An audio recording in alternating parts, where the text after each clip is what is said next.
Sometimes when you see something on TV and you know it's just not right, you want to throw something at the set.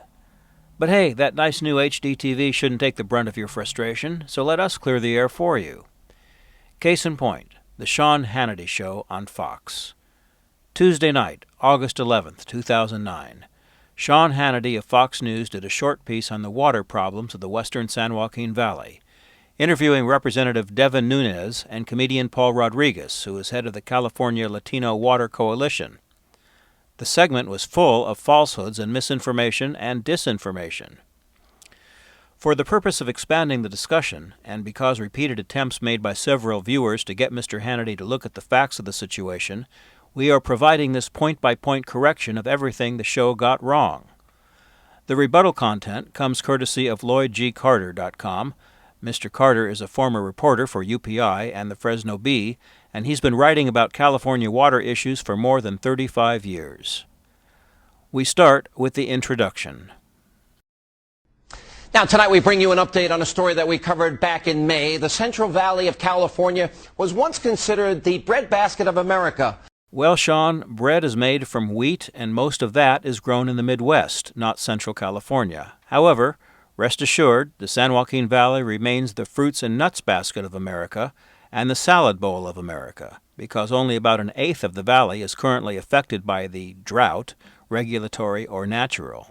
But now farms all over that region have been allowed to dry up. No, Sean, farms all over this region have not been allowed to dry up, other than the dead almond orchard you showed.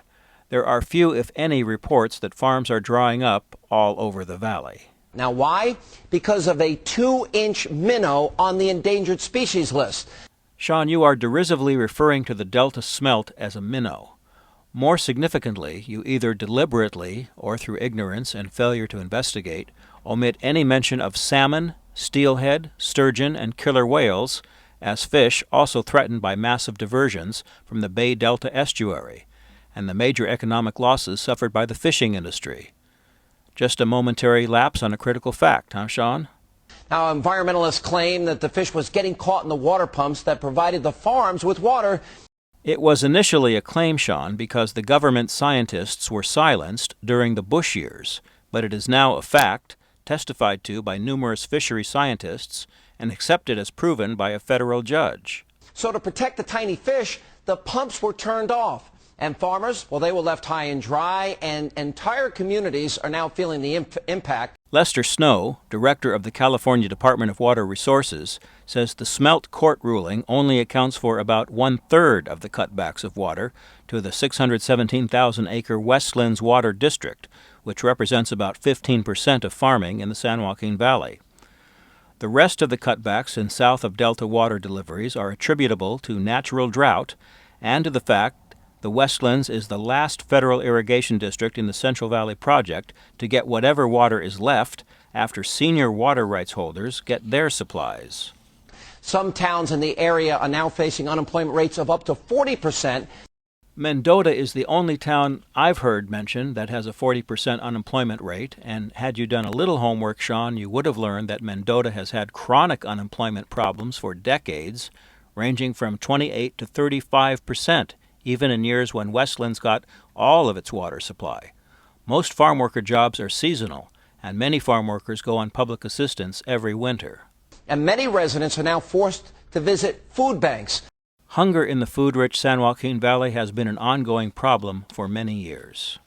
But the people of that great area, they've had enough, and they are speaking out tonight. And joining me live from California is Congressman Devin Nunes and comedian and activist Paul Rodriguez. Guys, I don't know if we can get a shot. It looks like you have over 1,000 people there. Is that right?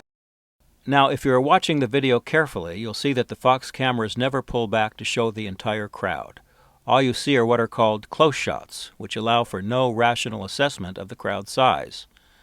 Judge for yourself as you watch it, but it seems to be just a few hundred people. KMJ radio talk show host Ray Appleton, a fervent supporter and member of the California Latino Water Coalition, said on his show that he had spoken to Fox News representatives, and they told him to make sure plenty of people showed up to swell the crowd.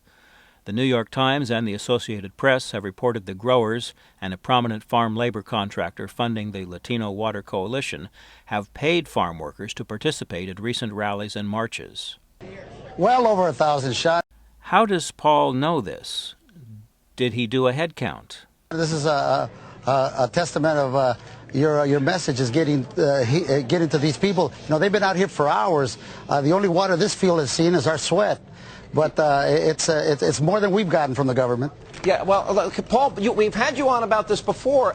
I want you to tell the entire story because it's almost unfathomable. Literally, farms are drying up. People don't believe it. Go ahead, tell everybody.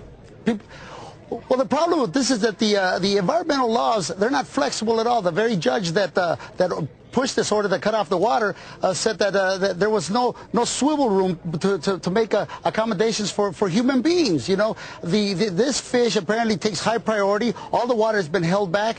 All the water, Paul? That is a flat-out lie. Even Westlands is getting 10% of its water. East Side growers are getting between 80 and 90% of normal deliveries. Many older irrigation districts in the San Joaquin Valley with senior water rights got a near-normal allotment of water this year, and some got a full allotment. And we're left with nothing but, right here where we're at, this used to be an almond orchard. We grew some of the sweetest almonds ever. Now it's firewood. Do you want some? Nobody believes it. How I got involved is because my mom is from here. Paul was speaking from Huron in western Fresno County on the west side of the San Joaquin Valley, 72 miles from Orange Cove on the east side of the valley, where his mother lives and his farm is located. His 40-acre farm has plenty of water available, according to the Friant Water Users Authority. Literally, these farmers, their farms are now dried up. Farmers? Plural, Sean? You showed only one dried-up almond orchard, and you never interviewed the almond grower to see why he was unable to buy water on the open market, because other Westland farmers have been buying water for their orchards. An even larger question that went unasked is why are farmers at the end of the bucket line for delivery of publicly subsidized water planting permanent crops like almonds when they know they may not always get water and they have no backup plan in the event of a drought? Even more interesting, growers tell me a lot of almond orchards are being pulled up by growers who want to plant a new variety that produces a larger almond, popular with consumers. Where was the farmer who owned the dead almond orchard? There's no water. There's no production. People are losing their job. How many people are out of work there? Well, you know, the system varies, but a lot of people here aren't working. That's why we're here. Now, this is a doozy. I don't know what Paul means when he says the system varies, but Representative Nunes and a UC Davis ag-friendly professor has estimated farm job losses at up to 80,000 jobs. Professor Jeffrey Michael of the University of the Pacific says a more accurate figure is 6,000 jobs lost. You know, we're here to show America this is our own town hall meeting here, Sean. This is, you know, we're so wrapped up in this issue, we don't have time to worry about health care because everything around us is dead. Our way of life is dying here. We've tried to have the administration come to see about us. We haven't heard. They sent the Secretary of the Interior here. He gave us some nice lip service and said, oh, we're going to do this, we're going to do that. But at the end of the day, we didn't get no water. Our fields are drying out. Something has to be done. Translation here, we want to take Northern California water away from Delta farmers and salmon fishermen and Native Americans who, curiously, were not represented on your show, Sean. Now, Congressman.